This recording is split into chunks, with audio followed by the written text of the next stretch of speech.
If you're here for your weekly scoop of pop culture, you are in the right place. Every Tuesday, I'm going to be posting a weekly update of all the stuff you need to know to be a functioning adult in society and talk to people every week. So we're going to start out right out of the gate talking about a fashion trend that is coming into play, and you want to do it the right way. You don't want to do it the wrong way, the old lady way, and that is pearls.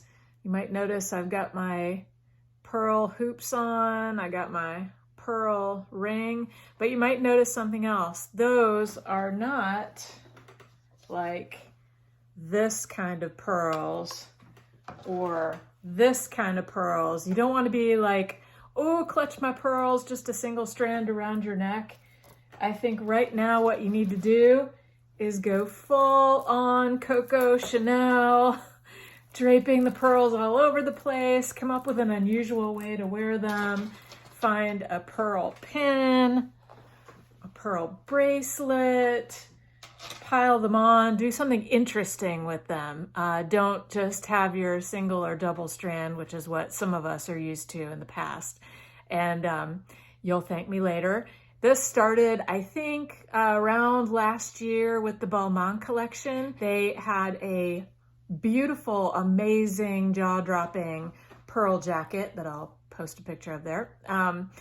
It's incredible. I'm sure that took 50 billion hours to make.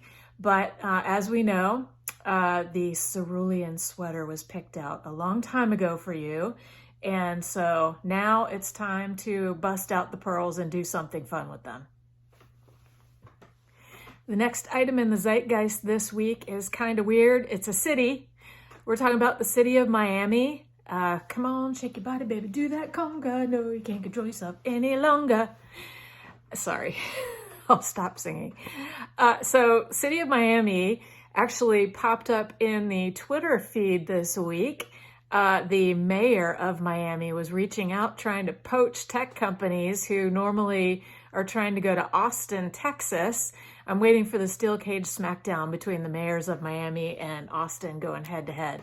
But he was giving interviews trying to draw people, hey, look, the weather's probably a little bit better. The bugs are probably a little bit bigger in Miami. I don't know. But talking about the cultural opportunities, and I think the big selling point possibly of Miami over Austin would be that it's an international city. You can easily, if you're running a global company, it's easier to go straight from there overseas and go global.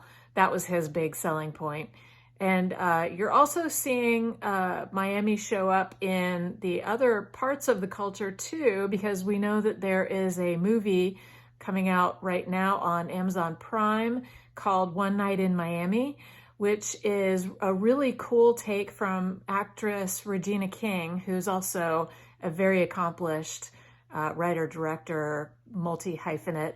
And it is about a historic meeting among four very influential African-American men that actually took place in Miami, but this is a fictionalized account. And it was Muhammad Ali, back when he was Cassius Clay, Malcolm X, Sam Cooke, the singer, and Jim Brown, the NFL player. And it's speculation on what went on inside that hotel where they all got together. And so that takes place in Miami. Again, it's called One Night in Miami. And so look for that city to be popping up here and there. And let me know in the comments if you've ever been to Miami. I've been there once, didn't spend too much time, but looks like a cool place. We're closing out this week's report with not one, but two TikTok zeitgeisty conversations going on that are super important to your life to understand.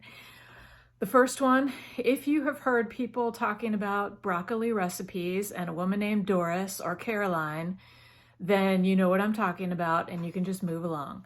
The rest of you who are wondering, what the heck? I am talking about the best TikToker of all time. I don't know how he pronounces it, but Lubalin, and I will put a link to his TikTok account in the description. But he actually created a song based on a an internet conversation he stumbled upon. It looks like possibly a Facebook conversation. Definitely sounds like something that could have been on Facebook, but I'm not sure if it was Facebook or Twitter or somewhere else. And it surrounds the drama of Caroline explaining that Doris has stolen her broccoli casserole recipe. And you really have to hear it to get the full impact and drama of this story. I hope he creates more and more of these because I just about fell out laughing, and I think 6.4 million likes later on TikTok, the world agrees. It is not okay to steal someone's broccoli casserole recipe. We're going to close out this week's Pop Culture Report with the now beloved hashtag Sea Shanty. I first saw this from the Nathan Evans TikTok account, and I love harmony. I'm an old-time choir nerd. I love to sing, and so when I first heard his Scottish singing, I immediately hit subscribe. That I needed to be part of Scottish singing TikTok. But one of the magical things about TikTok is the duetting and the stitching. And so before I knew it, my For You page was chock full of other singers putting themselves together with his original singing with harmony. And it became this amazing event. And this is really what I love about TikTok right now. It is a collaborative community space. It is really not a social network. It is a true community. And I'll go into why in another video sometime, but just baselining the idea that someone could put their music out into the world randomly, sea shanties, who knew, and everybody jumps on board. He has millions of likes and views and the national conversation. He showed up in tech email newsletters that I've gotten this week. So he's getting some notoriety out of this. But what really made it go viral was the participation from other people, turning it into something even cooler. So if you're hearing about sea shanties, it is TikTok's fault. Once again, they come through. It is so cool to see people adding their own bits of harmony. And when someone does a duet with another duet and another duet, you get this cool effect of all the different accounts together and people singing together who are not in the same room, harmonizing and creating a whole new thing together. So live on with the sea shanties. I want more, and let's just see where this takes us. And we'll see you next week.